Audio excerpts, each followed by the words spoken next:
നമുക്കിന്ന് കരിക്കകം ചാമുണ്ഡി ക്ഷേത്ര ചരിത്രം കേൾക്കാം.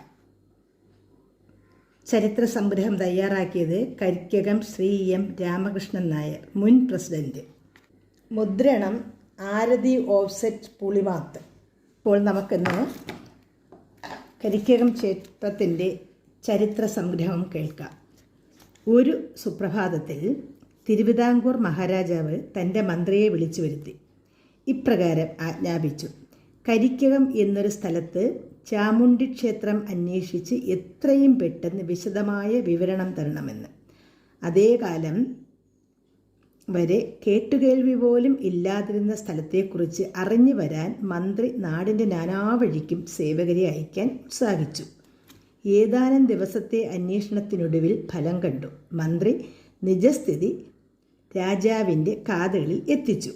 സ്ഥലവിവരം ഇങ്ങനെ നീണ്ടുപോകുന്നു: കൊട്ടാരത്തിൻ്റെ പടിഞ്ഞാറ് ഭാഗത്ത് വള്ളക്കടവെന്നൊരു സ്ഥലമുണ്ട്.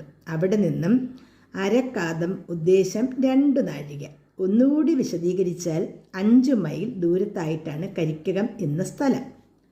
വള്ളക്കടവിൽ നിന്നും വടക്കോട്ട് ഒരു ചെറിയ തോടൊഴുകുന്നുണ്ട്. അത് നേരെ പോകുന്നത് വേളിക്കായലിലേക്കാണ്. ഈ കായലിനും വള്ളക്കടവിനും ഏതാണ്ട് മധ്യത്തിലാണ് കരിക്കകം എന്ന പ്രദേശം. അവിടെ ഇറങ്ങി പടിഞ്ഞാറോട്ട് നടന്നാൽ കരിക്കകം ചാമുണ്ഡി ക്ഷേത്രം. കടവിൽ നിന്നും വള്ളത്തിൽ പോയിരുന്നാലും ക്ഷേത്രത്തിൽ എത്താം. ഈ മഹാക്ഷേത്രവും പരിസരവും സ്ഥിതി ചെയ്യുന്നത് ഏകദേശം 12 ഏക്കർ സ്ഥല വിസ്തീർണത്തിലാണ്. ഇത്രയും ജിജ്ഞാസാഭരിതനായി മഹാരാജാവ് ഈ സ്ഥലത്തെക്കുറിച്ചും ക്ഷേത്രത്തെ സംബന്ധിച്ചും അന്വേഷിക്കുകയും ആവേശം കൊള്ളുകയും ചെയ്തതിൽ മന്ത്രിക്ക് സംശയങ്ങളായി. ശാരീരികവും മാനസികവുമായി തളർന്നിരുന്ന മഹാരാജാവിൻ്റെ അസ്വസ്ഥത ബോധ്യപ്പെട്ട മന്ത്രിക്ക് കാര്യങ്ങളുടെ ഗൗരവം മനസ്സിലാക്കി കൊടുക്കാൻ തിരുമനസ് ഉള്ളം തുറന്ന് വെളിപ്പെടുത്തി. ശരിക്കും ഉറങ്ങിയിട്ട് ദിവസങ്ങൾ തന്നെ കഴിഞ്ഞിരിക്കുന്നു.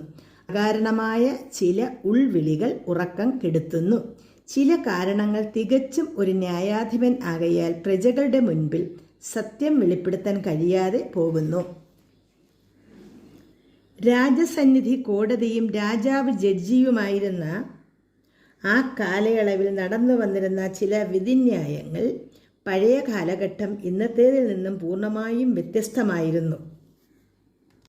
ഉയർന്ന ജാതിക്കാർക്ക് മാത്രം ഗുരുകുല സമ്പ്രദായവും വിദ്യാഭ്യാസവും നിലനിന്നിരുന്ന പ്രാചീനവും പരിഷ്കൃതവുമായ ആചാരങ്ങൾ, നാട്ടുരാജാക്കന്മാരുടെ നീർവാഴ്ച, സാധാരണക്കാരുടെ സാധുക്കളായ പ്രജകളുടെ ജീവിതം കഠിനവും ദുസ്സഹവും ആയിരുന്ന അന്നാളുകളിൽ പ്രശ്നങ്ങളും തർക്കങ്ങളും നാടുവഴിയുടെ കോടതിയിൽ തന്നെ വിധി കൽപ്പിക്കുന്നതും അവർ തന്നെയാകും.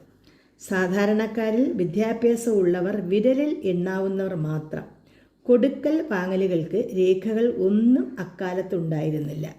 മുദ്രപത്രങ്ങളോ എഴുത്തുകുത്തുകളോ ഇല്ലായിരുന്ന നാളുകളിൽ പഴകിയ ചില ആചാരങ്ങളിൽ വിശ്വാസം അർപ്പിച്ച് ചില്ലറ ഇടപാടുകൾ നടത്തി വന്നിരുന്ന ജനം ആ ഇടയ്ക്കാണ് 2 പേർ സാമ്പത്തിക പ്രശ്നവുമായി രാജാവിനെ നേരിട്ട് സങ്കടം ഉണർത്തിക്കാൻ എത്തിയത്. അതിലൊരാൾ പണം കടം കൊടുത്തെന്നും മറ്റേയാൾ പണം വാങ്ങിയിട്ടില്ലെന്നുമുള്ള തർക്കം രൂക്ഷമായ സാഹചര്യത്തിൽ നീതി തേടിയാണ് ഇരുവരും രാജാവ് തിരുമനസിൻ്റെ മുമ്പാകെ എത്തിപ്പെട്ടത്. 2 പേരെയും രാജാവ് മാറി മാറി ചോദ്യം ചെയ്തുവെങ്കിലും ഫലമുണ്ടായില്ല. പല പ്രശ്നങ്ങളും രാജസന്നിധിയിൽ ഒത്തുതീർപ്പിലെത്തിയിരുന്നെങ്കിലും ഇവിടെ രാജാവിന് ഒരു നിസ്സംഗത അനുഭവപ്പെട്ടു. സാക്ഷികളെ വിസ്തരിക്കുന്ന രീതികൾ ഇല്ലാതിരുന്ന സാഹചര്യത്തിൽ സ്വന്തമായൊരു തീരുമാനം എടുത്തിരുന്നാൽ എന്തെങ്കിലും സത്യവിരുദ്ധമായാൽ അതിൻ്റെ അനന്തരഫലം കൊണ്ട് ഉണ്ടാകുന്ന ദൈവശാപം തന്നെ ജീവിതകാലം മുഴുവൻ വേട്ടയാടി സ്വയം ഉരുകേണ്ടി വരുമെന്ന ഭീതിയിൽ വിഭിന്നമായൊരു തീരുമാനത്തിലേക്ക് രാജാവ് എത്തിപ്പെടുകയായിരുന്നു. തലേന്ന് രാത്രിയിലെ അസ്വസ്ഥമായ പാതി ഉറക്കത്തിനും അശരീരി പോലെ കേട്ടതും കണ്ടതുമായ ക്ഷേത്രം കരിക്കകം ചാമുണ്ഡി ക്ഷേത്രം ആകണം. മനസ്സിനുള്ളിൽ കോവിൽ സർവ്വസുകുമാരത്വവും തുളുമ്പി പ്രോജ്വലിക്കുന്നതായി സ്വപ്നത്തിൽ തെളിഞ്ഞിരിക്കുന്നു. ഉണരുമ്പോൾ ആകെ ഏതാനും നിമിഷം മുൻപ് മിന്നി മറഞ്ഞുപോയ ക്ഷേത്രം. മനസ്സിൽ ശരിക്കും സത്യമോ മിഥ്യയോ എന്ന് തിരിച്ചറിയാനാകാതെ വിഷമത്തിലായി. സംശയ നിവാരണത്തിലേക്ക് മന്ത്രിയെ വരുത്തി കാര്യങ്ങൾ ധരിപ്പിച്ചു. സ്വപ്നത്തിൽ കണ്ട ക്ഷേത്രവും ദേവിയും എവിടെയാണെന്ന് അറിയേണ്ടിയിരുന്നത് അത്യന്താപേക്ഷിതമായിരുന്നതും ദേവിയുടെ അരുളപ്പാട് നിയോഗമാണെന്നും കൽപ്പന പോലെ അനുസരിക്കേണ്ടതാണെന്നും രാജാവ് തീരുമാനിക്കുകയായിരുന്നു. തീർപ്പ് കൽപ്പിക്കാനാകാത്ത കേസ് ക്ഷേത്രനടയിൽ തീർക്കാൻ തീരുമാനിച്ചു. അങ്ങനെയിരിക്കെ ഏതാണ്ട് കുറച്ച് ദിവസങ്ങൾക്കുള്ളിൽ മന്ത്രിയും രാജാവും ക്ഷേത്രത്തെയും സ്ഥലത്തെയും കുറിച്ചുള്ള വിശ്വാസം ഭക്തിയും ഏറി വരികയുണ്ടായി. അങ്ങനെയിരിക്കെ ഏതാണ്ട് കുറച്ച് ദിവസങ്ങൾക്കുള്ളിൽ മന്ത്രിക്കും രാജാവിനും ക്ഷേത്രത്തെയും സ്ഥലത്തെയും കുറിച്ചുള്ള വിശ്വാസവും ഭക്തിയും ഏറി വരികയുണ്ടായി. പ്രശ്നപരിഹാരത്തിനായി ദിവസവും സമയവും തീരുമാനിച്ചിട്ട് ഇരുവരെയും രാജപരിപാലകന്മാരോടൊപ്പം കരിക്കകം ചാമുണ്ഡി ക്ഷേത്രത്തിൽ നടയിലേക്ക് അയക്കാൻ തന്നെ ഉറപ്പിച്ചു.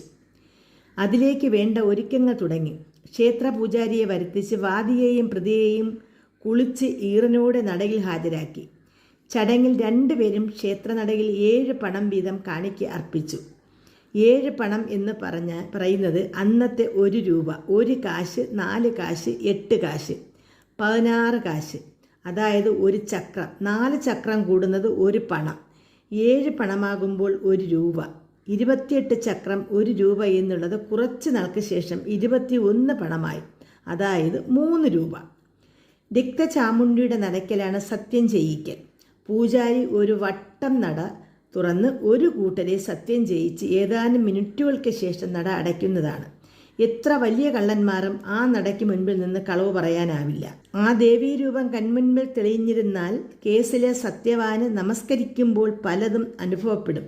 അത്യുഷ്ണത്തിലേക്ക് പൊഴിക്കുന്ന പേമാരിയായും തമസാൽ മൂടിയ ഗുഹ അന്തർഭാഗത്ത് ചിതറി വീഴുന്ന സൂര്യകിരണങ്ങളായും മരിക്കാൻ പോകുന്നവന് പ്രാണവായുവായും ദേവീ ചൈതന്യം മനസ്സിൽ നിറയും.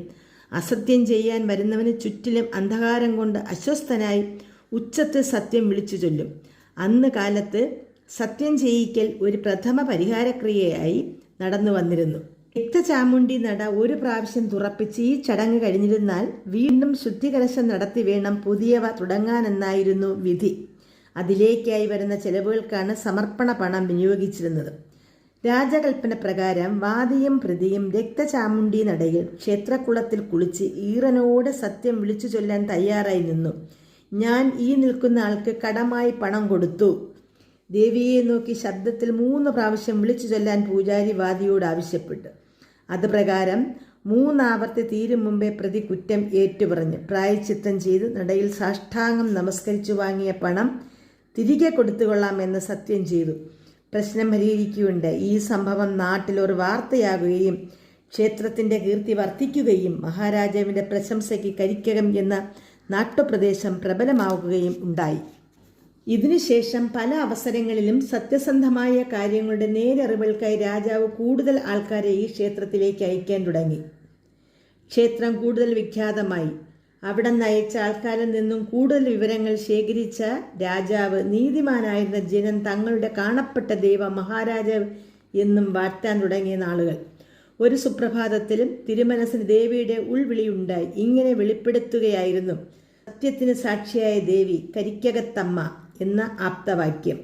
ആ കാലയളവിൽ കരിക്കകം ക്ഷേത്രം പോലെ പ്രചാരത്തിലുണ്ടായിരുന്ന ശക്തിയാർജിച്ച 2 ക്ഷേത്രങ്ങളാണ് വെള്ളായണി ദേവീ ക്ഷേത്രവും തിരുവല്ലത്ത് പടയരകം ക്ഷേത്രവും. മഹാരാജാവിൻ്റെ പടയാളികളായ കുറുപ്പന്മാർ പടയൊരുക്കങ്ങൾക്ക് ആവശ്യമായ വിദ്യകളിൽ പലതും വൾപ്പയറ്റ്, കുന്തം, എറികൾ തുടങ്ങി മുഴുവൻ അഭ്യാസങ്ങളും കരസ്ഥമാക്കിയിരുന്നു. ജയപരാജയങ്ങൾ പ്രഖ്യാപിക്കുന്നതിന് രാജാവും കുടുംബാംഗങ്ങളും തിരുവല്ലത്ത് പടയരകം ക്ഷേത്ര പരിസരത്ത് പലപ്പോഴും സന്നിഹിതരാകുകയും അവരുടെ മുൻപിൽ ഇവരുടെ അഭ്യാസങ്ങളൊക്കെ പ്രദർശിപ്പിക്കുകയും പിന്നീട് പതിവായിരുന്നു. അഭ്യാസങ്ങളിൽ വിജയിക്കുന്നവർക്ക് രാജാവ് കളരിയിൽ വെച്ച് തന്നെ പാരിതോഷികങ്ങൾ കൊടുത്തിരുന്നു. ഈ ക്ഷേത്ര പരിസരത്ത് അഭ്യാസം പൂർത്തീകരിച്ചാൽ അവർ പിന്നീട് എവിടെയും പരാജിതരാകുകയില്ലെന്നാണ് വിശ്വാസം. അതേ കാലഘട്ടത്തിൽ മഹാരാജാക്കന്മാരുടെ അധീനതയിൽ അനന്തപുരിയിലെ ശ്രീ പത്മനാഭസ്വാമി ക്ഷേത്രം വേണ്ടത്ര ഭക്തരിലേക്ക് അറിയപ്പെട്ടിരുന്നില്ല.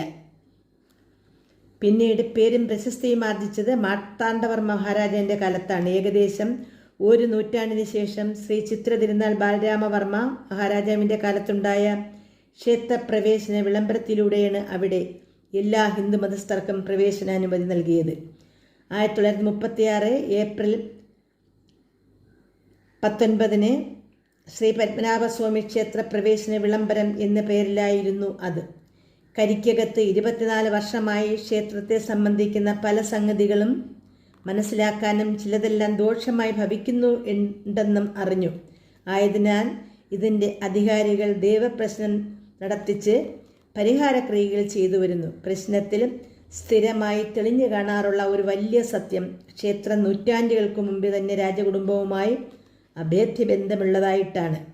കഴിഞ്ഞ 2015 ഡിസംബർ മാസത്തിലെ ദേവപ്രശ്നത്തിലും അത് തന്നെയാണ് തെളിഞ്ഞത്. പഴമക്കാരിൽ നിന്നും പകർന്നു കിട്ടിയ പൊരുളുകളിലൂടെ തിരുവിതാംകൂർ രാജകുടുംബവുമായി ക്ഷേത്രത്തിനുള്ള ബന്ധം തുടർച്ചയായി പുതുതലമുറകളിലേക്കും വ്യാപിച്ചിരിക്കുന്നു. ഭാരതത്തിന് സ്വാതന്ത്ര്യം കിട്ടി രാജവാഴ്ച അവസാനിച്ച ശേഷവും ഏകദേശം 50 വർഷങ്ങൾക്ക് മുൻപ് വരെയും കോടതിയിൽ പോലും തെളിയാത്ത പല കേസുകളും ഈ ക്ഷേത്ര സന്നിധിയിൽ തെളിയിക്കുകയുണ്ടായി.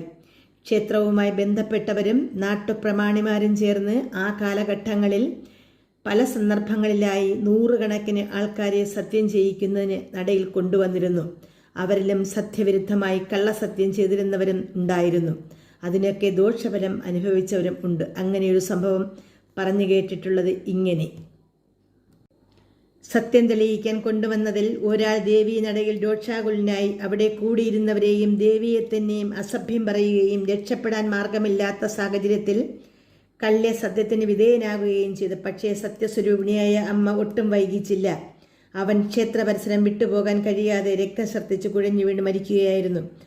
പല സന്ദർഭങ്ങളിലും ദുഷ്ടർക്കും ഭക്തർക്കും ദേവിയുടെ ശക്തി എന്തെന്നറിയിച്ചുകൊണ്ടിരുന്നു. ദേവിയുടെ ശക്തി പ്രഭാവത്തിൽ കരിക്കകം ക്ഷേത്രം നാൾക്കുനാൾ യേശസ്വർ ഉയർത്തി നിൽക്കുന്നു. ഭക്തരെയും വിശ്വാസികളെയും അമ്മ സംരക്ഷിക്കുന്നുണ്ടെന്നതിലും നിരവധി ഉദാഹരണങ്ങൾ നിർത്താനുണ്ട്. നാടും നഗരവും ഇപ്പോൾ പുരോഗമന പാതയിലൂടെ സഞ്ചരിക്കുമ്പോൾ ജനം കൂടുതൽ വിദ്യാസമ്പന്നരും സന്തുഷ്ടരുമായി മാറിക്കൊണ്ടിരിക്കുന്നു. കൊടുക്കൽ വാങ്ങലുകൾ രേഖകളിലൂടെയും തർക്കങ്ങളും പ്രശ്നങ്ങളും കോടതി വഴികളിലൂടെയും നീങ്ങുന്ന ഈ യുഗത്തിൽ സത്യം ചെയ്യിക്കൽ തീർത്ഥം അന്യം നിന്നുപോയി. പകരമായി നട തുറപ്പിക്കൽ എന്ന വഴിപാട് കർമ്മത്തിലൂടെ ഭക്തർ സായുജ്യം കൊള്ളുന്നു. രക്തചാമുണ്ടി നടയിൽ നട തുറപ്പിക്കൽ ചടങ്ങ് നടത്തിവരുന്നുണ്ട്. കുട്ടികളുടെ വിദ്യാഭ്യാസ പുരോഗതിക്കും ജനങ്ങളുടെ തൊഴിൽ മേന്മയ്ക്കും ചാമുണ്ടി നടയാണ് തുറപ്പിക്കുന്നത്. ഫലപ്രാപ്തിയിൽ വിശ്വാസികൾ സംതൃപ്തരാകയാൽ വഴിപാട് കർമ്മത്തിലൂടെ ഭക്തർ നിർവൃതി കൊള്ളുന്നു. രക്തചാമുണ്ടി നട തുറപ്പിക്കൽ നാൾക്കുനാൾ വർദ്ധിച്ചു വരുന്നതായും കാണാം.